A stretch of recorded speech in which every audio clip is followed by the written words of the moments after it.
2024 Porsche Taycan 4's Cross Turismo. There's a train of thought suggesting Macan, 911 and Panamera buyers should consider the kind of Porsche they want, then buy the all-wheel drive S variant. Of course, this line of thinking doesn't work for the 718 Cayman and Boxster models, simply because there are no all-wheel drive options currently available, but as a rule of thumb, the approach makes plenty of sense. Not only does it mean you get all-wheel traction, which comes in handy for rain and snow, but you also get ample performance without inflating the price beyond all reason. Additionally, you don't compromise economy or quality of ride. Porsche doesn't always make it easy to identify such a car. In the case of the Taycan, Panamera, and 911, it's badged 4s, whereas the all-wheel drive Macan and Cayenne ditch the 4-bit, taking it as red. Nevertheless, if Porsche's 4s models are generally considered the ultimate all-rounders, this design of powertrain should certainly suit the Taycan Cross Turismo. Regular readers will know we've driven the Taycan in various guises covering all three body shapes. While the Sport Saloon and Sport Turismo have their advantages, chiefly performance and handling, the Cross Turismo is quite literally the electric car for all seasons. Not only does it sit 2 centimeters higher than a Sport Saloon, but it comes with all-wheel drive as standard, meaning the Cross Turismo's abilities aren't restricted to the road. On paper, therefore, this should be the ultimate all-rounder among ultimate all-rounders, certainly in the F-sphere. While the 4s might be a mid-range model in the world of Taycan Sport Turismos, it's a fairly lowly option in the Cross Turismo lineup, which is limited to just 4 models. The 4 sits one place above the 4 in Taycan hierarchy, which means it isn't too expensive, relatively speaking. Put it this way, at a nice, round £91,000, the 4's Cross Turismo is very nearly £30,000 cheaper than the Turbo Cross Turismo, but only less than a second slower to 62 miles per hour. Of course, there's more to life than acceleration times, but away from performance statistics, Taycan Cross Turismo trim levels are all much of a muchness across the range. They all come with the fabulous body shape, distinctive cladding, and those big alloy wheels. Even the cheapest Cross Turismo models get 19-inch rims, which set off the swooping shape nicely and look good tucked under the oversized arches. Whether the Cross Turismo is the most attractive model in the Taycan range is up for debate, but the fact it can hold a candle to the gorgeous Sport Turismo is good going. From the headlights to the boot shape, the former is stunning from every angle, while the purposeful cladding and raised suspension adds an air of machismo sure to appeal to many Porsche showroom visitors. Inside, however, the Cross Turismo is more or less the same as any other Taycan. Moreover, the 4s doesn't offer anything particularly different from its stablemates.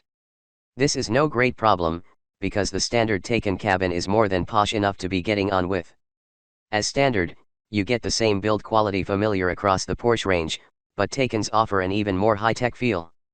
Of course, they come with Porsche's latest generation touchscreen technology, which is sharper and more modern than ever before, but there's also a touchscreen on the center console, providing controls for the heating system and providing shortcuts for the main touchscreen. If we're honest, we'd prefer physical switches, such as those found in the cabin of the current Panamera, but the touchscreen isn't too bad, even if it means you're obliged to look away from the road for a moment during operation. Better is the curved digital instrument display, which is clean, fresh, and easy to read. It also offers a degree of configuration. Being an estate, the Cross Turismo places plenty of emphasis on practicality, hence the 4's getting an ample 446 liters of boot space supplemented by an 84-liter frunk, allowing owners to store charging cables and the like without cluttering the main luggage area. In this regard, the 4's is the same as the basic 4 Cross Turismo, but provides an extra 40 liters of luggage space compared with the loftier and more expensive Turbo Cross Turismo. In truth, the differences between models are quite small. The Taycan 4's Cross Turismo is mostly set apart by its powertrain. And what a powertrain it is! Like that of the basic 4 Cross Turismo, it uses 2 electric motors, one on each axle. The motor at the back drives the rear wheels through a 2-speed automatic gearbox, while the one at the front drives the front wheels via a more conventional arrangement. Unlike the standard 4 Cross Turismo, however, the 4SS2 motors combine to produce a smidge over 563 bhp, overboost maximum power with launch control, representing an increase of just under 100 bhp. Top speed is 149 miles per hour. Big spender. Of course, the Turbo Cross Turismo ups the ante, taking total output to near 680 bhp, but as we mentioned earlier, you'll pay an extra 30 grand for the privilege. To put this into perspective, in the current climate, you could buy a Force Cross Turismo and use the money saved over selecting the turbo to buy a tidy second-hand 997 Carrera S. And when the Taycan Cross Turismo Force gets from standstill to 62 miles per hour in 4.1 seconds, as opposed to 5.1 seconds for the 4 Cross Turismo or 3.3 seconds for the Turbo Cross Turismo, you have to wonder where the premium commanded by the Turbo's price tag is going if you can tell the difference between a 4.1 second sprint from rest to 62 miles per hour and the same test dispatched in 3.3 seconds, without the aid of a stopwatch, you're doing better than most. Both Porsches are unbelievably quick, of course. Faster than most 911s, in fact. Certainly, more than enough for day-to-day use. And let's face it, if you wanted a Taycan for the track, you wouldn't even consider a Cross Turismo model. Even a Force will pin you into your seat more effectively than most buyers will find comfortable. For those yet to experience the world of electric performance cars, the Taycan's acceleration is neck-snapping, with no need to worry about transmissions kicking down or turbochargers spooling up. Admittedly, the range and normal modes feel a little bit lethargic, but only when compared with the drama of the Sport and Sport Plus modes. The instantaneous torque, 479 lb-ft, in case you were wondering, makes overtaking a doddle. Almost regardless of how fast you're already going, the Taycan will punch you in the back like a mule, forcing you forward faster than you can read the numbers on the digital display. For our review, however, performance isn't the only aspect of the Cross Turismo that needs consideration. Range is also a key factor in the buying decision of an EV, after all. Here, the Force performs strongly, not least thanks to its chunky 93.4 kWh battery.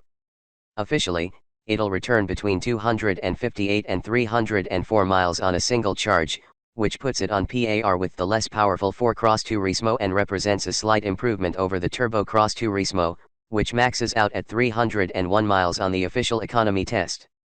Admittedly, in the real world, you're looking at something in the region of 200 miles on a charge, which should be more than enough for most buyers. Better still, it's possible to charge at speeds of up to 270 kilowatts, which means a suitable charger will take the battery from 5% to 80% charged in less than 25 minutes. Officially, this means you'll take on about 100 miles of range for every 10 minutes charging, although the maths doesn't quite work out like this at battery levels above 80%. Nevertheless, it's impressive performance and means you'll be able to use most charging points to their full potential. Assuming they work, of course. All of this means the Force Cross Turismo is fast and efficient enough for most drivers' needs.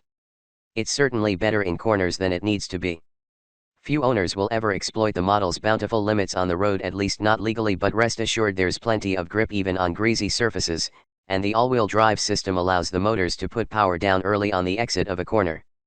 Add in Porsche's trademark steering feel and the unmistakable sense the car is pivoting around your hips, and the Force Cross Turismo is mighty impressive. Despite being totally different to, say, a 911 Carrera Force, Porsche has ensured the two cars clearly share plenty of DNA. Running close. Of course, for all its brilliance, a Cross Turismo isn't quite as brilliant as a Sport Turismo when it comes to handling. The extra ride height is well hidden, although the increase isn't too pronounced to start with, and though the Cross Turismo rolls a little more in corners and feels very slightly less agile, it gets much closer than you might expect.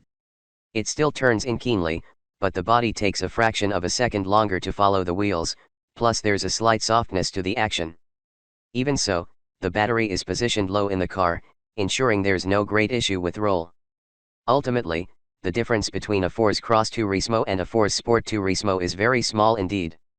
By the same token, the Cross Turismo has fractionally more compliance to its ride than other Taycan models, making it just a mite more comfortable over long distances.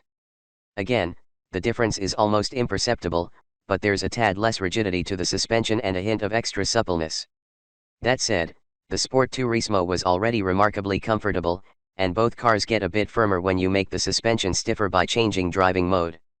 Leave the Force Cross Turismo in one of its more supple settings, though, and it'll be a fantastically comfortable way of eating miles.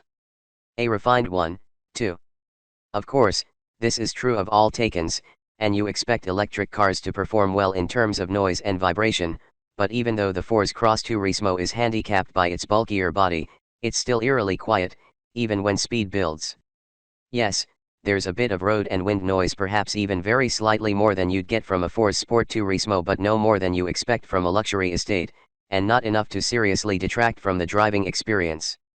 What really sets the Force Cross Turismo apart from other Taycans, however, is not its on-road capabilities, but what it can do away from the public highway. Of course, despite the 20mm increase in ride height, this model doesn't have the ground clearance to rival a Cayenne, but it's more competent than you might expect. We tested our Force Cross Turismo on a rutted, potholed green lane, where the standard gravel mode gave the car the traction and clearance to cope. A Sport Turismo would have been beached. Admittedly, we scraped the underside once or twice, but by taking care and picking our route, we got through unscathed, much to the relief of our benefactor, Porsche Cars Great Britain. Naturally, a Cayenne would have had no trouble whatsoever, but for a 563 bhp estate, and despite the conditions, the Cross Turismo performed admirably, coping where even a Panamera would have faltered. And that's what really makes the Cross Turismo special.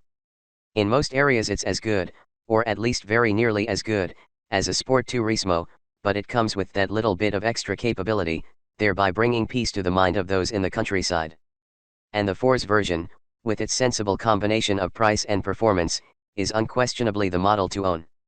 Above part sports car, part load lugger, part off-roader, a new kind of crossover, and, quite possibly, the best all-rounder on the F scene today. Above and below interior is typical of Porsche quality and comfort, though some may be disappointed by the lack of hard buttons facing page. Gravel driving mode gives the Force Cross Turismo off-road capabilities, which we tested on potted green lanes. Tech spec. Model 2024 Porsche Taycan Force Cross Turismo. Price from £91,000. Powertrain permanent magnet synchronous, PSM, motors on the front and rear axles, 93.4 kWh battery pack, 2-speed automatic transmission, Porsche recuperation management, PRM. Range 258 to 304 miles. Code 2 emissions 0g/km. Top speed 149 miles per hour. 0 to 62 miles per hour 4.1 seconds. 4.1 seconds. Power 563 bhp, maximum power with launch control. Torque 479 lb-foot, maximum torque with launch control.